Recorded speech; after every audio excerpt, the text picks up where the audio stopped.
You got questions? Okay, great. Slim official? Yes, out of her mouth 30 seconds ago. So yes, we're good. Yeah, right. Something good to go. I assume some kind of minutes restriction. Yep. I assume you do not want to tell us. Nope. Will she plug right back into starting, or will we have to wait? Yeah, she'll start. She'll start. Okay, gotcha. That's your phrase. That's your quota for the month. We talked about her this morning, but being able to kind of plug her in and just have that, how much juice does that just bring to kind of everybody? Just to kind of, she's such a big personality and such a big leader on this team. What's it do for everybody to have her back? Sometimes when a key piece has been out, it can be awkward working them back in. They've been out for a while, but I think the position we're in, we feel like we're getting a lot better, and I hope that this just kind of adds to the wave of us feeling like we're starting to get to where we want to be. She brings some things that we've missed for sure on both ends of the floor. So when we kind of told the team this morning she's playing, she got a nice little round of applause. Everybody was excited, and they know it's been a road back for her. So I hope it gives us a big lift. How much of a benefit is she to the shooters, assuming she's going to drop in some of these defenders? I sure hope so. I mean, we've kind of done it a different way. Jade's given us a little bit of that, and then Julie kind of does it with movement and timing and all of that. But sometimes it's just nice when you're getting pressured and overplayed for somebody to be able to put on the Jets and get to the rim and get you a cheap too. We've probably missed the cheap points that she gets us more than anything. How do you guys see Carly going a little bit? I'm just trying to give her the same looks, try not to let her lose some confidence. Kind of talked about Slim, that hopefully you have to worry about a little bit more driving right down the gut, that softens you up a little bit on shooters. I think she's played really good defense. I thought she did a great job on Laney the other day. I thought she did a good job on Ryan when we played these guys last time. So I always appreciate it when players, despite if they're struggling shooting the ball, they find other ways to contribute. I think that's a sign of a good player.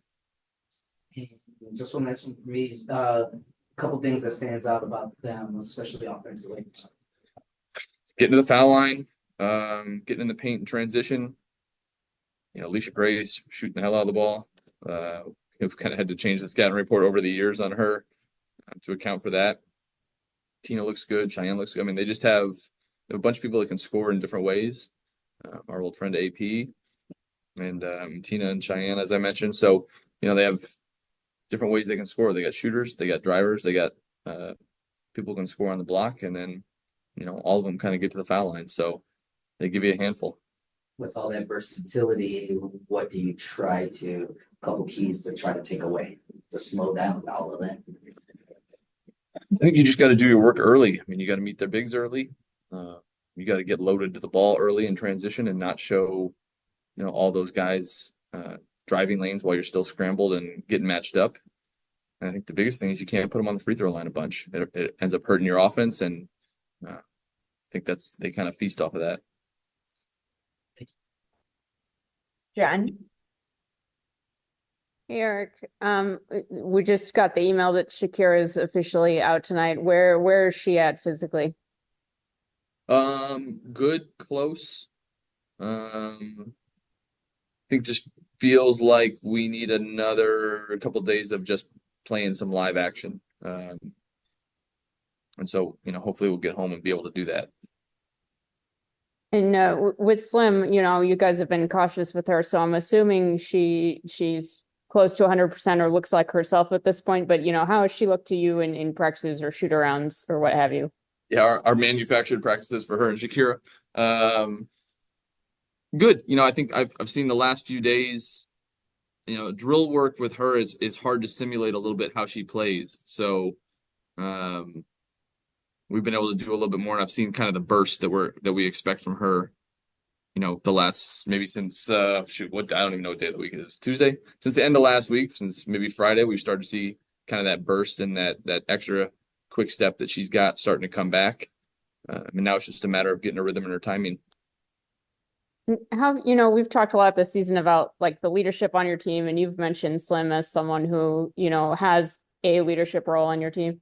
How have you seen her still be a leader even when she wasn't practicing at all, playing at all, like through this whole process? You've been a good positive voice.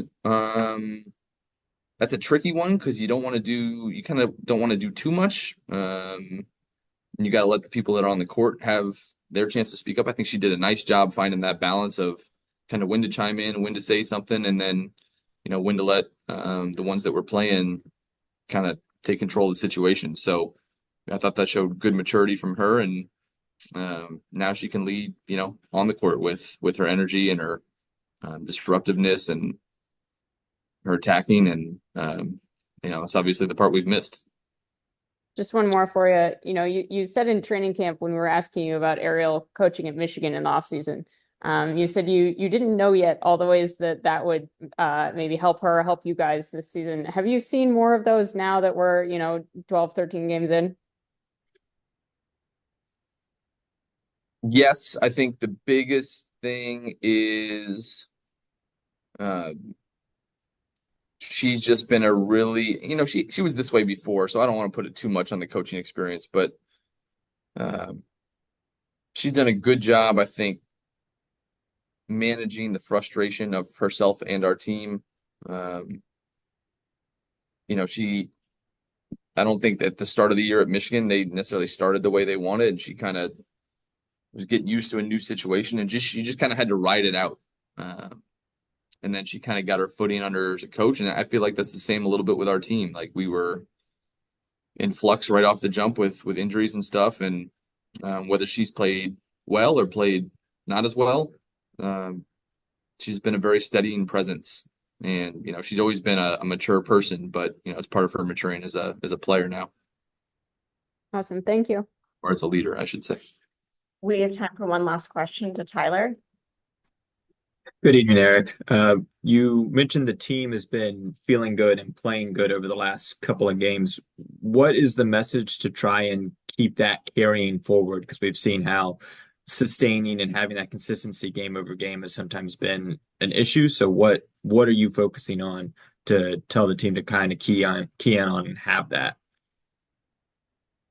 Well, speaking offensively first, I think it's important that we recognize what we do to have success, what possessions look like that are good. And I think we've kind of steadily gotten better where we want to set screens, how we want to use screens, the movement that we want off the ball.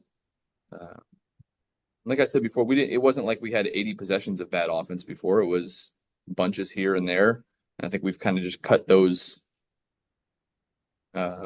bunches down a little bit. I think that taking care of the ball the other night was one of the biggest things. It's easier to score more points when you get more shots. And against a team like Atlanta, that's going to be really important.